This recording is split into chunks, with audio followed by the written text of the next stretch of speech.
Hi ಎಲ್ರಿಗೂ ನಮಸ್ತೆ. Welcome to my channel. ಇವತ್ತು ನಾನು ಅಮ್ಮನೂರಿಗೆ ಹೋಗಬೇಕು ಅಂತೇಳ್ಬಿಟ್ಟು ಲಗೇಜ್ ಪ್ಯಾಕ್ ಮಾಡ್ತಾಯಿದ್ದೀನಿ. 3 ಡೇಸಿಂದ ಲಗೇಜ್ ಪ್ಯಾಕ್ ಮಾಡ್ತಾಯಿದ್ದೀನಿ, ಇನ್ನೂ ಮುಗಿತಾನೇ ಇಲ್ಲ.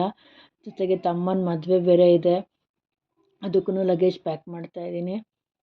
ಇರೋ ಬರೋ ಡ್ರೆಸ್ ಎಲ್ಲ ತೊಗೊಂಡೋದ್ರೂ, ಬಟ್ಟೆ ಎಲ್ಲ ತೊಗೊಂಡೋದ್ರೂ ಸಾಕಾಗೋದೇ ಇಲ್ವೇನೋ ಮದುವೆಗೆ ಬಟ್ಟೆ ಅಂತ ಅನ್ನಿಸ್ತಾ ಇದೆ. ಮುಹೂರ್ತಕ್ಕೊಂದು, ರಿಸೆಪ್ಷನ್ನಿಗೊಂದು, ರಿಸೆಪ್ಷನ್ ಮುಗಿದ್ಮೇಲೆ ಮನೇಲಿ ಹಾಕ್ಕೊಳಕ್ಕೊಂದು, ಮ್ಯಾಚಿಂಗ್ ಸ್ಯಾರಿ, ಬಳೆ, ಕ್ಲಿಪ್ಪು, ಹೇರ್ ಬ್ಯಾಂಡು, ಮಗಳಿಗೂ ನನಗೂ ಎಲ್ಲದೂ ಮ್ಯಾಚಿಂಗು ತೊಗೊಂಡೋಗೋಷ್ಟೊತ್ತಿಗೆ ತಲೆ ಕೆಟ್ಟೋಗ್ತಾಯಿತ್ತು.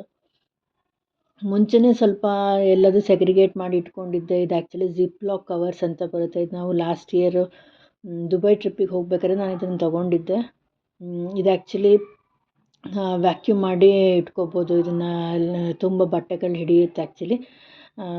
ಇದನ್ನು ಇಟ್ಕೊಂಡು ಹೋಗ್ಬೋದು ಇದರಲ್ಲಿ. ಮತ್ತು ಬ್ಯಾಂಗಲ್ಗೆಲ್ಲನೂ ಬಡ್ದೋಗುತ್ತೆ ಅಂತ ಹೇಳ್ಬಿಟ್ಟು ನಾನು ಎಲ್ಲದನ್ನು ಬಾಕ್ಸಿಗೆ ಹಾಕಿ ಇಟ್ಕೊಂಡಿದ್ದೀನಿ. ಎರಡರದ್ದು ಲಿಂಕ್ ಡಿಸ್ಕ್ರಿಪ್ಷನಲ್ಲಿದೆ, ಡಿಸ್ಕ್ರಿಪ್ಷನ್ ಚೆಕ್ ಮಾಡಿ.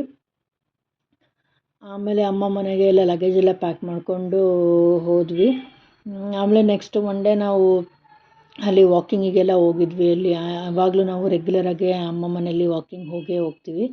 ಅಲ್ಲಿ ವಾಕಿಂಗ್ ಹೋದರೆ ಒಂಥರ ತುಂಬ ಖುಷಿ ಅನಿಸುತ್ತೆ. ಇಲ್ಲೆಲ್ಲ ಸಿಟಿಯಲ್ಲಿ ಯಾವಾಗ್ಲೂ ಬರೀ ವೆಹಿಕಲ್ಸು, ಮನೆಗಳು ಅದೇ ಕಾಣುತ್ತೆ. ಗ್ರೀನರಿ ಅಂತ ಏನೂ ಇರೋದೇ ಇಲ್ಲ. ಇದ್ರೂ ಪಾರ್ಕಿಗೆ ಹೋಗಬೇಕು, ಗ್ರೀನರಿ ಬೇಕು ಅಂತಂದರೆ. ಅಲ್ಲಿ ಹಂಗಂದ್ರಲ್ಲ, ಅಲ್ಲಿ ಆ ಥರ ಎಲ್ಲ ಎಲ್ಲಿ ನೋಡಿದ್ರೂ ಗ್ರೀನರಿನೂ ಇರುತ್ತೆ. ಮತ್ತು ಹತ್ತಿರದಲ್ಲೇ ಕೆರೆನೂ ಎಲ್ಲದೂ ಇದೆ ನಮಗೆ ಅಲ್ಲಿ. ಹಾಗೆ ಗ್ರೀನರಿ ಎಲ್ಲ ನೋಡಿಕೊಂಡು ವಾಕೆಲ್ಲ ಹೋಗಿ ಅಲ್ಲೇ ಹತ್ತಿರದಲ್ಲೇ ಒಂದು ಬೆಲ್ಲದ ಮರ ಇತ್ತು, ಬೇಲದ ಹಣ್ಣಿನ ಮರ.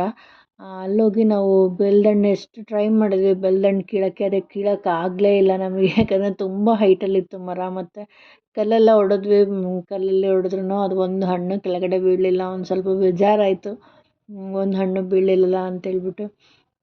ಆಮೇಲೆ ಅಲ್ಲೇ ಸನ್ಸೆಟ್ ಎಲ್ಲ ನೋಡಿಕೊಂಡು ಬಂದ್ವಿ. ಸನ್ಸೆಟ್ ಅಂದರೆ ನನಗೆ ಆ್ಯಸ್ ಯೂಶ್ವಲ್ ತುಂಬಾ ಇಷ್ಟ. ಸನ್ಸೆಟ್ ಎಲ್ಲ ನೋಡಿಕೊಂಡು ನಾವು ಆಮೇಲೆ ವಾಪಸ್ ಮನೆಗೆ ಹೋಗಬೇಕಾದ್ರೆ ಅಲ್ಲಿ ಸುಮಾರು ಬೆಳ್ಳಕ್ಕಿಗಳು ಒಂದು ಕಡೆ ಎಲ್ಲ ಕೂತ್ಕೊಂಡು ಎಲ್ಲ ಚಿಟ್ ಚಾಟ್ ಮಾಡ್ತಾಯಿದ್ವು. ಚಿಕ್ಕ ಪುಕ್ಕು ಚಿವ್ ಚಿವ್ ಅಂತೇಳ್ಬಿಟ್ಟು. ಅದನ್ನು ನೋಡಿದಾಗ ಹೆಂಗೆ ಅನ್ನಿಸ್ತಿತ್ತು ಅಂದರೆ, ಅವು ಎಲ್ಲೇ ಹೋದ್ರೂ ಸಂಜೆ ಹೊತ್ತು ಎಲ್ಲರೂ ಒಟ್ಟಿಗೆ ಎಲ್ಲ ಏನಾಗಿದೆ ಇವತ್ತಿನ ಡೇನ ಆ ಥರ ಎಲ್ಲ ಕೂತ್ಕೊಂಡು ಎಲ್ಲ ಡಿಸ್ಕಸ್ ಮಾಡ್ತಾರಲ್ವ. ಅವ್ರಿಗೆ ಅನಿಸಿದ್ದು ಎಲ್ಲದನ್ನು ಹೆಂಗೆ ಶೇರ್ ಮಾಡ್ತಾರಲ್ವ. ನಮಗೆಲ್ಲ ಇಲ್ಲಿ ಸಿಟಿಯಲ್ಲಿ ಯಾರೂ ಇರೋದೇ ಇಲ್ಲ ಆ ಥರ ಎಲ್ಲ ಶೇರ್ ಮಾಡೋಕ್ಕೆ.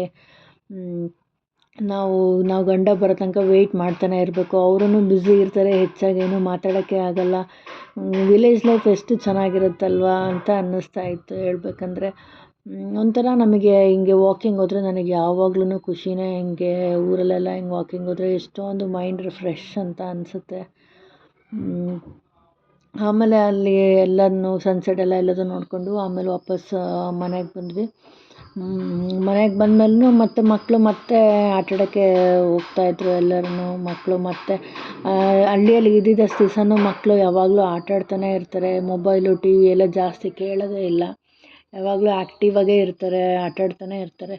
ಆದರೆ ಸಿಟಿಗೆ ಬಂದಿದ ತಕ್ಷಣ ಅದೇನಾಗುತ್ತೆ ಅಂತ ಗೊತ್ತಿಲ್ಲ, ಟಿ ವಿಗೆ, ಮೊಬೈಲ್ಗೆ ಅಡಿಕ್ಟ್ ಆಗಿಬಿಡ್ತಾರೆ. ಇಲ್ಲಿ ಆಟಾಡೋಕ್ಕೆ ಹೆಚ್ಚಾಗಿ ಹೋಗೋದೇ ಇಲ್ಲ ಮಕ್ಕಳು. ಯಾಕೆ ಆ ಥರ ಅಂತ ಅನಿಸುತ್ತೆ.